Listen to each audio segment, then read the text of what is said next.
Elizabeth Moutet. Really good to have you back with us, Anne. Can I start with accusations that French police are being too heavy-handed in their response to the protesters who've been taken to the streets across the country?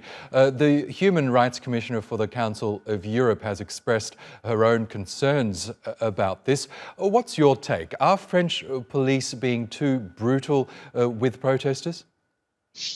I think French police are being first given contradictory injunctions by the Ministry of Police, Ministry of Interior, who have essentially two contradictory injunctions. One, of course, they do not want victims and they do not want to have bad pictures. And two, once the violence starts, and the violence increasingly, not the first 2 months of demonstration, not in January and February, but in March and now in April, the violence is such that the police find themselves at a disadvantage because they can't start at the beginning, and then it becomes more violent. But I mean, look at the pictures that we see right now on the screen. Those fires are not being started in the streets of Paris, sometimes against the walls of houses by the police. They are started by people, not so much demonstrators themselves as people who join the demonstrations to break, destroy, and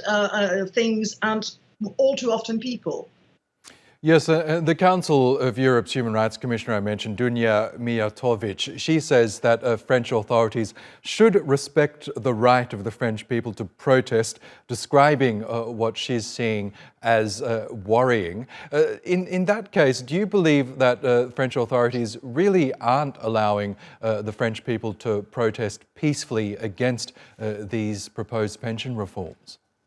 Well, not only did the French power allow people to protest peacefully, but for the first 2 months, that is 8 days of demonstrations, because every week there was 1 day of action, of industrial action and demonstrations. And as long as those were controlled by the union's own security people, as well as the police, working, I might add, perfectly normally and democratically together, there was no violence whatsoever. What's really striking, and you might call on this on President Macron, who's been completely unbanding and has refused to negotiate himself with the unions, is that when the action of the unions, which was, again, in a country that has often had violence in the last 2 decades, was completely peaceful, then you have people who are not people demonstrating so much against the pensions, but against the government.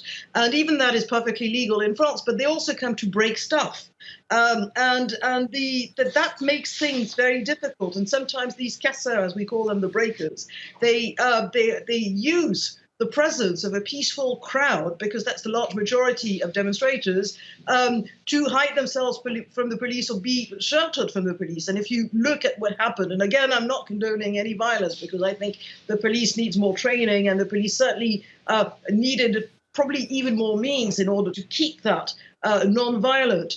But all of this happens because of the presence of perhaps a few hundred people every time. Unfortunately, it's become something that in recent years in France has become ordinary. It's accepted by the governments. They've been left and right, and they have sort of essentially given up on stopping that violence earlier.